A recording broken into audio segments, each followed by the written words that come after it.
Hello, everyone, and welcome to this next session in our strategy and planning series. My name is Andrew Gaffney. I'm editorial director with Demand Gen Report, and really glad you could join us. We've got a really great and sort of pivotal topic that we're going to be addressing here. I think that's key to a lot of the other sessions you're going to hear throughout the week. So we're going to be discussing 5 ways to drive growth with an account-based experience, go-to-market strategy. So we've heard a lot of discussions since our conference back in Boston in August, and more of the conversations I'm having are people really trying to evaluate their go-to-market strategies, make sure that they're sort of integrated, long-term, holistic, and obviously account-based is a key driver for almost everybody I talk to, almost all of our readers. So you've probably heard a fair amount about ABX, and you're going to be getting more of a sort of a definition if you haven't sort of like gotten dialed into what it is, but I think more importantly, you're going to get some real-world advice, applications about what it could look like for your account-based strategy. So great session. Without further, I'll jump right into it. So again, our series is presented by Demand Gen Report. I'm thinking most of you are already subscribers. We hope you are. If you're not, take advantage of the great content we have. You can do that. Become a subscriber at demandgenreport.com. Also, we've got some great social communities I'd recommend you check out and become part of. Check us out on Twitter.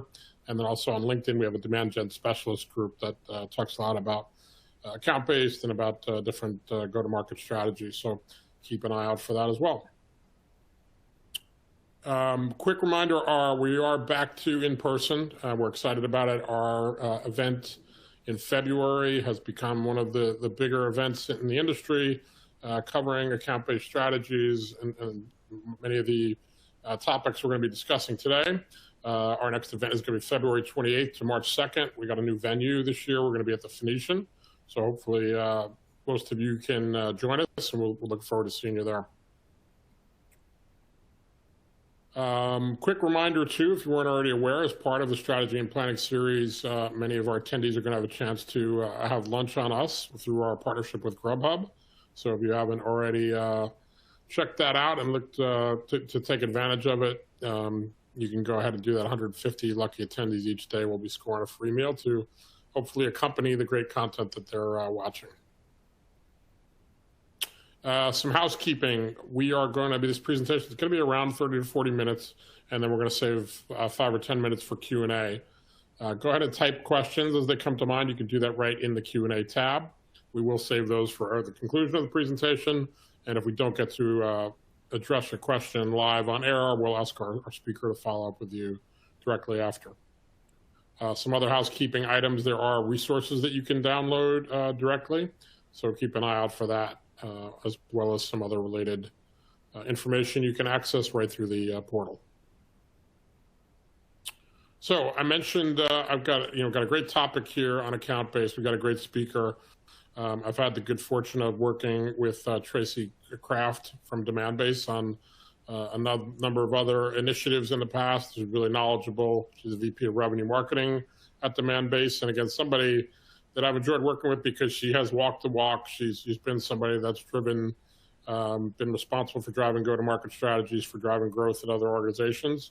Typically high-growth technology companies in her past. Prior to joining Demandbase, Tracy led the account-based revenue and partner marketing team at New Relic, and previously oversaw the marketing efforts for a fintech disruptor called Marqeta, establishing their thought leadership and building their whole lead to revenue engine. So again, I feel like she does a great job of providing that kind of perspective, and looking forward to it. Tracy's also spent time in her past with leading companies like Salesforce, Heroku, and AppDynamics. She is very passionate about this topic, about marketing and working with clients and partners on how to dial marketing into affecting a company's growth trajectory. So Tracy, really excited to be working with you again. Welcome back, and looking forward to the presentation today. Thank you so much, Andrew. It is so good to be here today, and thank you all for joining us today. When we devised this presentation, I was super excited about the topic because, as Andrew mentioned, I am super passionate about ABX and ABM, and really believe that it is a true growth lever for B2B companies out there. And I'm so excited to share more of those thoughts and ideas and concepts with you today. Before we dive totally into the content, here's a look at like what we're going to cover today. What's ABX? How do you focus on the best opportunities? What do we mean by taking a journey stage approach? Why is sales and marketing alignment important? And how are we judging our performance? And what should we be looking at in terms of measurement? And this is about strategy. We'll get into some concepts and use cases and tactics that you can take, but I really want to impress upon all of you that this is a real strategic opportunity for companies out there. I really think that it is the most logical and effective way to grow B2B companies. And it takes cross-functional alignment and coordination and collaboration in order to pull off. But it's really focused on one thing, which is growth. And so when I think about these things, I think, first, the thing to do is plan and align, right? Decide what that growth objective is for your company in concert with your business partners and executives, and plan your strategy around that objective. Ensure you have that buy-in from the top down so that everyone across the organization knows what you're trying to accomplish, but also what you need, what type of advocacy and support is going to be required. And then stay the course. This is not an overnight thing that you're just going to turn on and instantly see every bit of success that you're hoping for. It doesn't mean it's going to take a very long time, but it does take a minute for you to launch, execute, optimize. And so staying the course and believing in your strategy with optimizations along the way is equally important. So I was really excited you were going to be addressing this topic, Tracy. Sorry to jump in and interrupt. No. I think this is one of the pivotal differences I see in organizations that are where it's really inherent and part of the overall growth strategy, where they don't look at ABM as sort of a shiny new thing, but they're really understanding that this is how they're going to market. So I was glad you were going to tackle this, and I think we've seen it. I think I've seen it in some of the more high growth venture backed companies where it's in their DNA from the beginning. But I find if the CEO, if the C-suite gets it and realizes this is the approach from day one, it's much easier.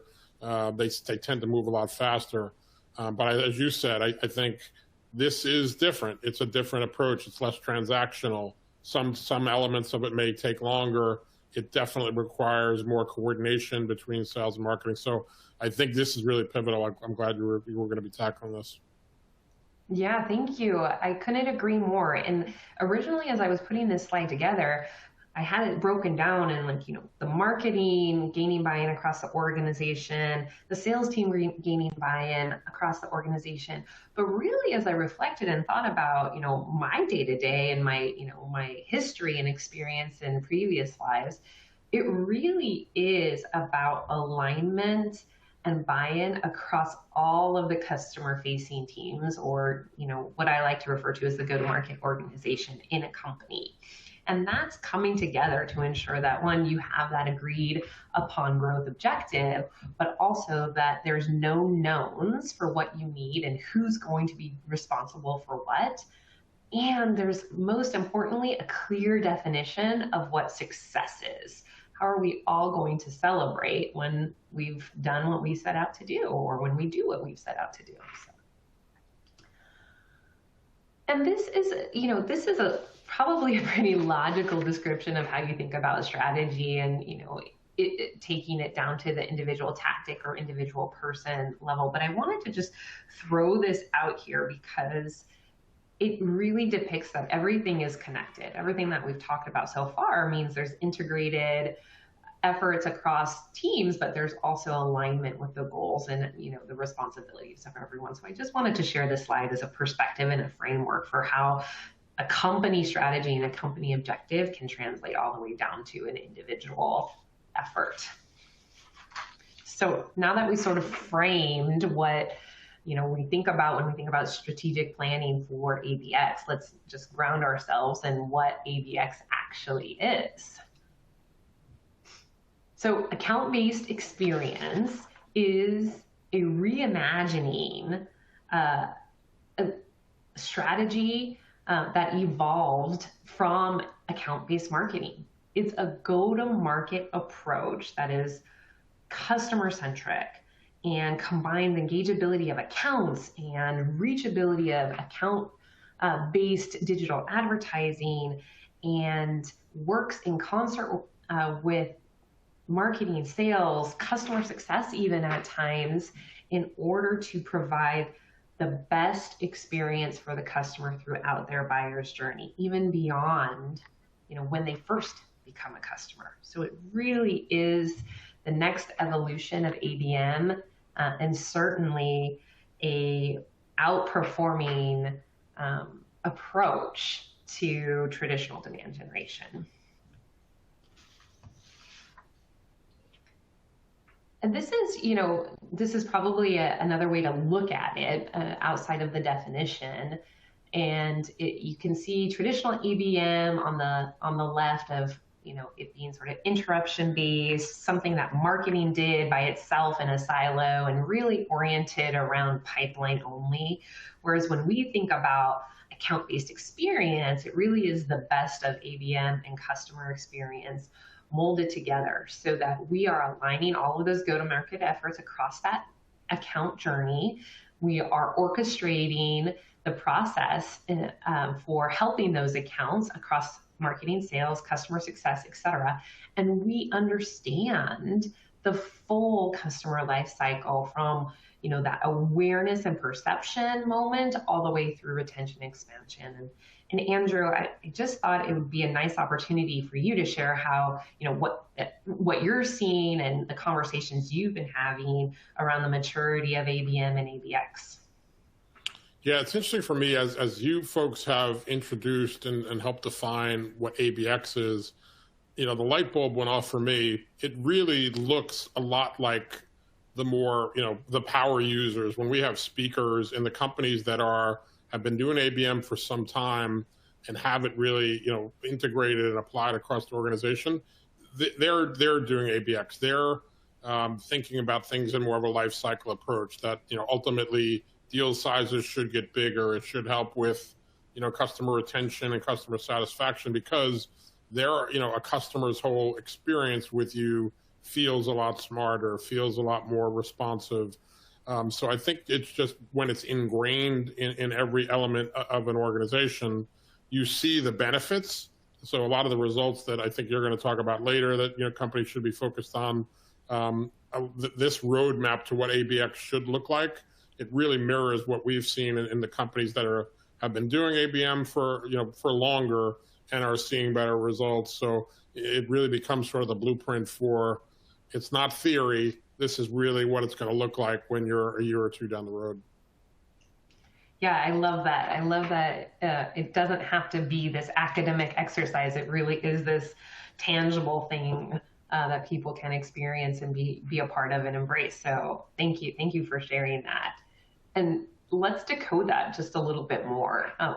We could do a whole presentation on each of these different steps within what we consider the core ABX processes. But we're going to focus on a few today in a little bit more depth. So just take a look at this slide and understand that, it starts with building your account data, identifying the accounts that are the best fit for your business, engaging with them, aligning across the organization. I've said that already a bunch of times, and then understanding your performance. And so as we go through the rest of the presentation, you'll see how these all fit in and work together as part of your ABX strategy. So first, let's focus on the accounts that matter and how we identify the best opportunities, right? This is really about setting your data foundation. And first of all, connecting your data. So your first party data matched with any third party data that you have access to. A few examples here on the screen: firmographics, intent, technographics, names, contact information, etc. And then ensuring that you keep that data as clean as possible. And so that data becomes sort of your foundation for ABM success. Then we move into, how we tier accounts and determining how many accounts we actually could go after can go after versus could go after. So those that we should pay more attention to versus anyone and everything out there. And that's when we start to define which accounts fall into the one-to-one, one-to-few, one-to-many buckets. And I'll spend a little bit of time on each of these. So when we think about one-to-one, we think about a small group of customers or accounts that you want to target in a very high touch, highly customized way. You see with some data from last year late last year, about how many accounts this could mean. The median being 14, the mean being 39. I feel like 39 is maybe a little bit high, but also this is very dependent on the number of resources you have available to you. In this framework, like I mentioned, highly customized, highly personalized, high touch programs for each of these accounts. And you can see that, what we see in terms of data is many of these are usually your current customers that you're deepening and broadening relationships with, and a smaller portion being net new.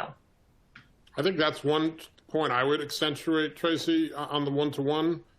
People overlook that. We see a lot of companies that's like, okay, our ABM approach or ABM list is really very much acquisition focused. So when you think like on your first tier, the majority of it, overwhelming majority of it, should be existing customers. I think that's a missed opportunity for a lot of companies. So I really would underline that. And if you're not in that boat already, think about that, because if you switch that and your top tier are more existing accounts, you're going to get focused on the bigger picture of life cycle. You're going to be looking at expansion, and I just think it'll make your approach much more strategic.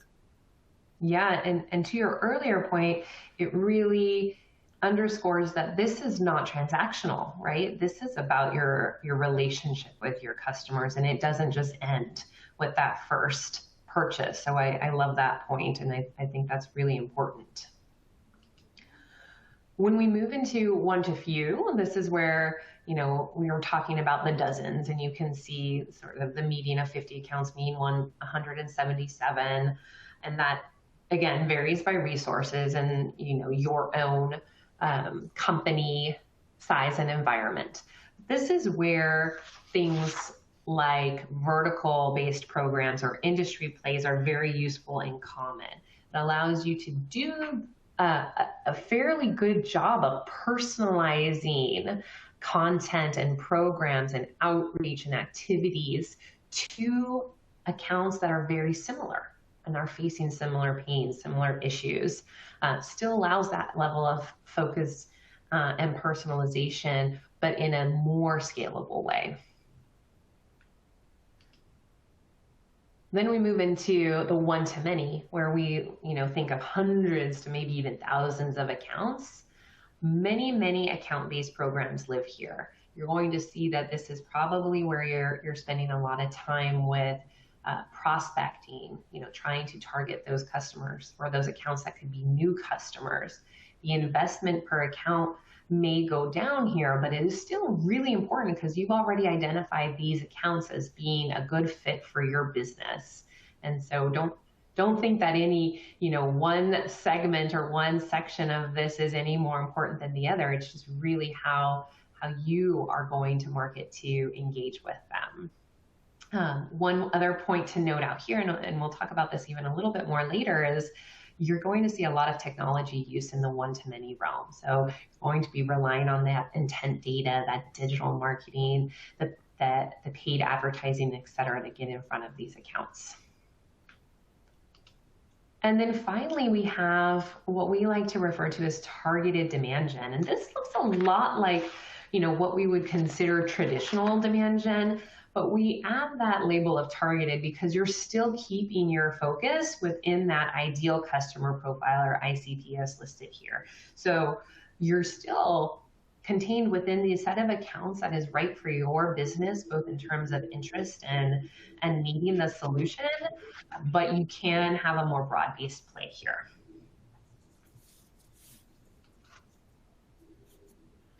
And once you tier these accounts, as a marketing team, now it's time to go back to your sales counterparts and get their buy-in. So you've connected your data, you've tiered these accounts, and now you're sharing this with your sales team to say, do you agree with these recommendations? And if not, give us your feedback. Let the reps pick based on their own judgment, guided by the marketing analytics, to determine where you're going to net out in this segmentation. And then you have those accounts that have the most opportunity for you. Once you get to this point, you can identify what we call your entitlements. So how you're going to treat the accounts that have now been segmented in the one-to-one, one-to-few, one-to-many, and broad or ICP categories. And this is where you can see in the one-to-one, on the always-on side, we offer things like one-on-one workshops or custom content where we have increased advertising spend. And we don't offer that to all tiers. Whereas direct mail is something that is, runs across the board in each of these segments for us at Demandbase, but you might have a different level of investment in terms of what you're offering. 100+ gifting experience in the one-to-one category versus the 50+ gifting experience in the one-to-many. So based on your team, your resources, etc., you can develop your own entitlement matrix and really understand what are the things you can always have available against your different segments, and then what will give you, what are some extra levers you can pull within these tiers. And this is just really quickly, I mentioned this briefly in passing, but this is one way we look at it at Demandbase. So this is how we're thinking about things from an always on and extra focused perspective against our own tiered accounts.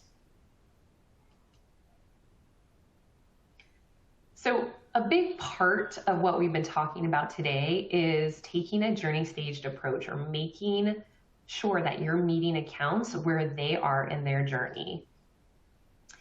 And we know, especially now, that especially in B2B, that sales cycles and buyers' journeys are anything but linear.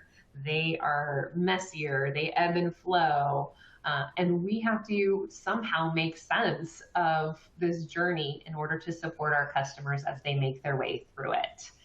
And so we have mapped all of this into the stages you see on the right side. This is how Demandbase at this. And now we can apply our efforts against those stages in a dynamic way. So here's an example of, the buyer's journey on the left, how we've prioritized accounts here in the middle, and the different channels we're using to reach those accounts from a digital perspective. So one way to view an account-first approach by tier and digital marketing investment. You can see at the top here for those one-to-one accounts, there's a lot of money going into our digital reach and how we personalize those ads and those experiences. And maybe down at the bottom against the ideal customer profile in that broader category, you see less investment.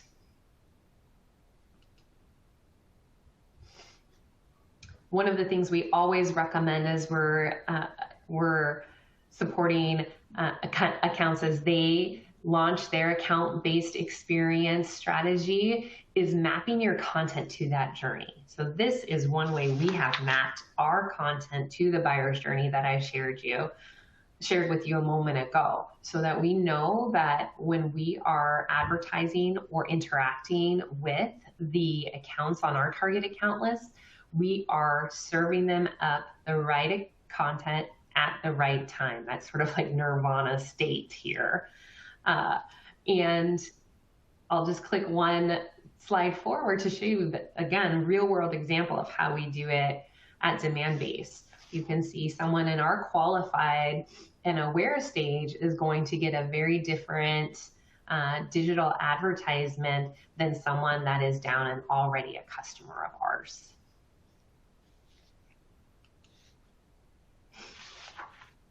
And the big thing that we talked about at the beginning and in support of gaining buy-in is alignment.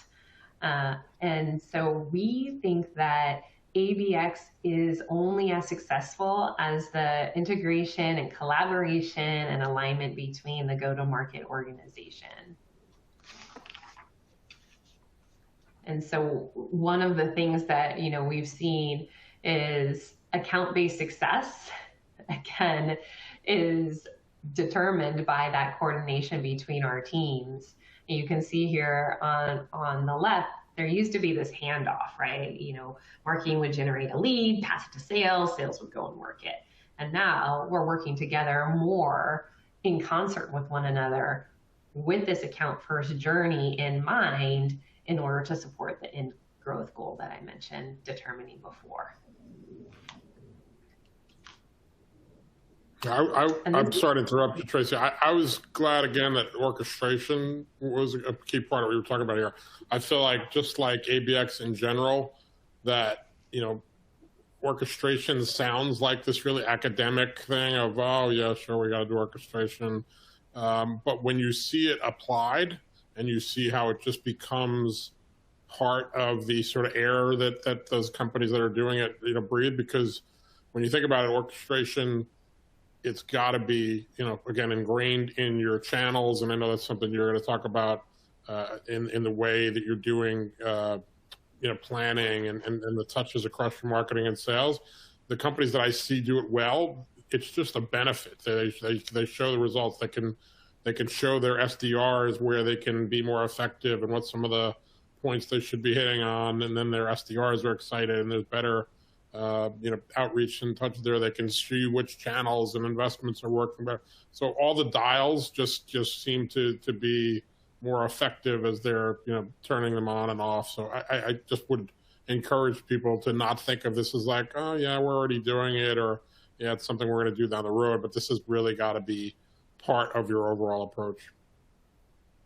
Yeah, I really love that point, Andrew. I thought about maybe orchestration, this notion of orchestration being at a different point in this presentation, because it certainly is a part of the strategy, but it made so much more sense to me to put this as we talk about alignment between sales and marketing, to really, really drive home the point that this is about not just about connecting channels. It certainly is about that, but it is connecting with your team members, your business partners across the organization, so that we are in better touch with our customers, with our accounts. And so it can start with that data foundation, that outbound and inbound marketing effort. And then once we see the signals that we need to see, either based on engagement or responses or hand raisers, then that salesperson knows that they can take over and understand what that next coordinated step should be for that customer or that account. And just a couple of use cases to share with you all, right? We had we saw a large global brand that had the majority of its revenues coming from B2C and needed to gain market share for its cloud business in B2B, or its B2B cloud business. And they really wanted to take that mind share away from their two large competitors. So they went from this broad B2B display advertising approach to a very targeted account-based advertising strategy. And what they saw was an increase of almost 70% in closed won business and a 5.5x increase in ROI on ad performance alone. So really great use case for making sure that you are focusing on those accounts in the segment where you need to see the most growth, in this case, their cloud B2B business, and using that account first approach to support that. Another example here was proving out advertising return on investment. So this software company was not able to connect their account and intent specific advertising to actual revenue. So they were spending all this money in the digital space, but not actually being able to prove out that it was effective. They used Demandbase to identify their accounts that were showing in-market signals for advertising, and they kept a separate group of those accounts to the side to understand, what that ROI could be or what that impact could be. And you can see here on the right, the engagement from the accounts that were advertised were doubled, and they saw a $9 million difference in pipeline from those accounts as well. And then finally, this is one of my favorite examples, maybe because it hits close to home, is here at Demandbase, we have really worked to avoid any wasted spend with digital advertising. So we have linked our paid social, our Demandbase, and our ABX strategy together so that it can dynamically adapt as customers move through that buyer's journey that I shared with you. And we get to target the accounts and the people within those accounts only when they are showing the right signals and are in the right stage. And we also can target these accounts, but not necessarily the same people, so that we're getting additional eyeballs on our advertising. And by orchestrating this play, we are seeing that none of our advertising dollars go to waste. They're always used effectively against our target account list in support of helping those accounts get through the journey.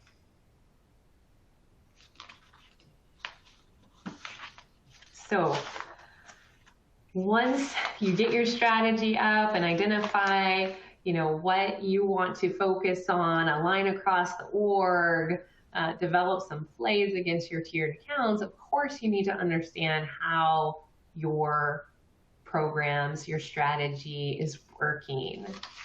And here's some, account-based experience metrics, ABX metrics that we suggest and we look at, relationship metrics. Are you creating and deepening relationships within target accounts? Journey. Are you helping accounts move through the buyer's journey towards those desired outcomes, whatever they may be for your organization? Attribution. Are you showing that ROI, like in some of the examples we just recently shared? But some of my favorites are engagement metrics. And to me, this demonstrates that relationship quality, that, relationship deepening and broadening, right? So engagement here, right? Are you engaging with accounts more? Are you seeing that your target accounts are coming to your website more often? Are you seeing that your target accounts are downloading more content or responding to more campaigns? Are you able to look at the dark areas within an account and understand where you may need to spend more time and allocate more resources? And then on that journey side of the house, can you see how many accounts or what accounts are moving through the journey, the number that you're pushing from that qualified stage to that engaged stage, how many accounts you're getting into your marketing qualified account stage, et cetera. Different personas that you're trying to drive engagement with, right? Do you have a different persona where you're seeing a little bit less interaction with it? You're trying to to attract with your ABX strategy. So again, this is personal to you and your environment, but I personally think that these engagement metrics really help solidify if your ABX strategy is working.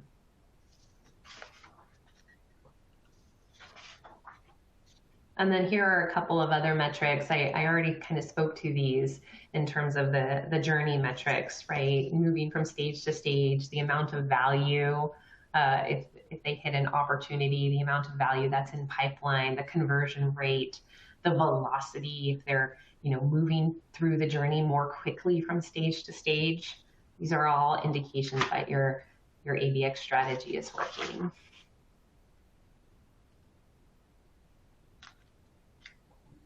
And here's another way that you can look at this.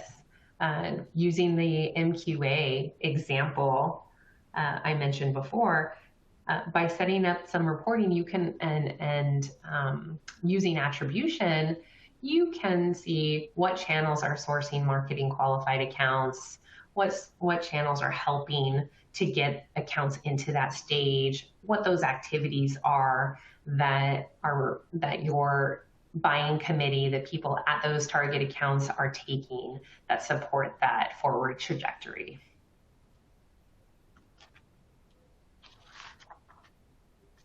And, we started this conversation by saying, like, this is a strategy, this is a strategic lever for a company, and that, things don't happen overnight. But I wanted to leave you with the fact that you can still get started quickly. You don't have to have everything figured out before you embrace an account first approach and an ABX strategy. You can really get started fast. And the way, I think about that is, have those big thoughts and those aspirations, but start small and move quickly. So pick your accounts, connect your data, identify your accounts that meet your ICP, prioritize them, tier them, pilot with, account-based advertising so that you can, just see that impact in that journey stage evolution or, that ROI from your digital channels immediately, and then map the leads to your account. So make sure that, your sales team and the go-to-market organization understands that the people coming in are making up the buying committee at those target accounts and making sure that that foundation is set in stone. And then one more example, because I know I would really love to hear from Andrew on this. I've been talking for a few minutes here, but one more example to share, a top of funnel advertising example. Using advertising in the engagement platform, our recommendation would be, create that target account list, include the journey stage of where to show accounts that are showing intent but are not necessarily engaging yet, and then using advertising to create a personalized campaign and drive that awareness and engagement. And once you do that, you can take it to the next level by layering on other characteristics, qualification scores, pipeline predict, additional site customization, etc. So it's just an example of starting small, but having those big aspirations and then, evolving over time to meet those goals. Andrew, I'd love your thoughts on any and all of this. I would underscore a bunch of it. I would call out a couple of headlines or things that I suggested. When we look at the leaders and laggards of companies that have, struggled or stumbled with ABM versus those that really success and make it a growth driver. If the organizations that say, oh, okay, now we're focused, we're really it's organizations, we're really trying to get these 100 accounts to engage, and then 6 months down the road, well, they're not engaging as fast as we want, and all of a sudden our sales team wants to switch back to leads. They're asking now where their leads are. When you think about, if you go back and review a bunch of the slides that Tracy just presented, it's not an either or. It's really, you're making it foundational. So you're still doing acquisition marketing. You're just doing it much more targeted. and then your approach to what success looks like starts to shift gradually. So you're not gonna say, oh, week in, all those 100 accounts that we just threw up on the wall, we've got meetings with 25% of them. You're gonna have to show that, okay, a month, 2, 3 months, whatever it is down the road, those companies are spending time on our website, or we visited. So we're seeing some level of engagement. They're clearly, somewhat interested. They know we are. We've made progress. So make sure you're preparing your organization and using a lot of what Tracy talked about here foundationally, that you're thinking, it's a longer tail thought process, but you're see incrementally how you're going to have successes from all the way the pilot's through. So I think that's really important for people, and that's why I think this is really a great blueprint for everybody to be thinking, both short and long term. Yeah, thank you.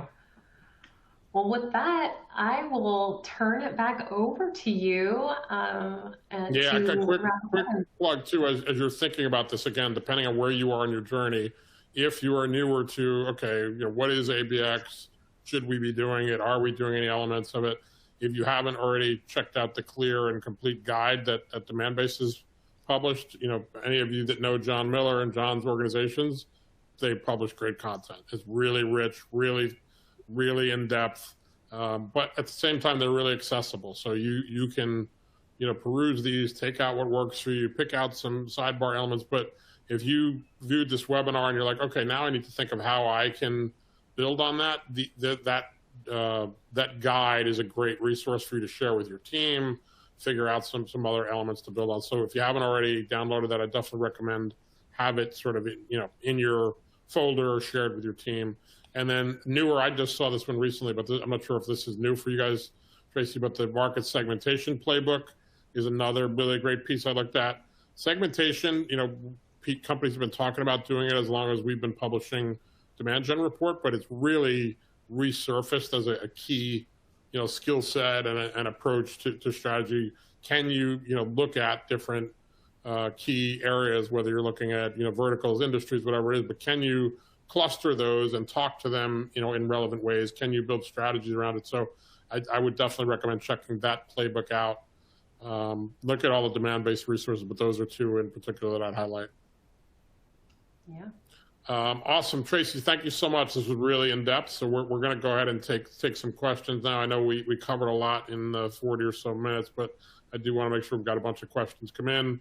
Go ahead and type in questions if you haven't had a chance, because Tracy has agreed she'll follow up with everyone directly if we don't get to cover them here. But thanks again, Tracy, you were awesome. And let's get in and tackle some questions. All right, so one of the questions I saw come in, Molly said, we are looking to do more targeted advertising in 2022. Would you recommend starting out with top of funnel acquisition advertising at the beginning and then expanding to more of a life cycle approach? Any other tips as we build out our advertising strategy? Yeah, that's a great question, Molly. Thank you so much for submitting that. I would say that in thinking about it, starting at the top of the funnel makes a ton of sense, especially if you have that growth goal as getting more accounts into your system and engaging with them. But I would say that go back to your goal and what you're really trying to set out to achieve with your ABX strategy, and look at where you have the most data and where you are most aligned with your sales team in order to inform your advertising strategy. And you may find that it is at the top of the funnel that you want to start, but you might find that it's actually within the journey that you spend a little bit more time initially. Great. We had a question from Abed. Our sales team has had a lot of say in our initial ABM target list, which was around 300 accounts. How often would you recommend reviewing, adjusting our account list, and any recommendations for the process of how to add and subtract? He further said, should we try to keep it to a fixed number, or would you say it's okay to expand the list overall? Yeah, this is a great question, and one we think about all the time at Demandbase. So I think from an ABX strategy standpoint, you look at a semi-annual refresh. Some companies do it quarterly. I think that's a little bit aggressive. So I suggest semi-annually. So twice a year, you're looking holistically at your ideal customer profile and your tiered accounts and updating it as you and the rest of the go-to-market organization see fit.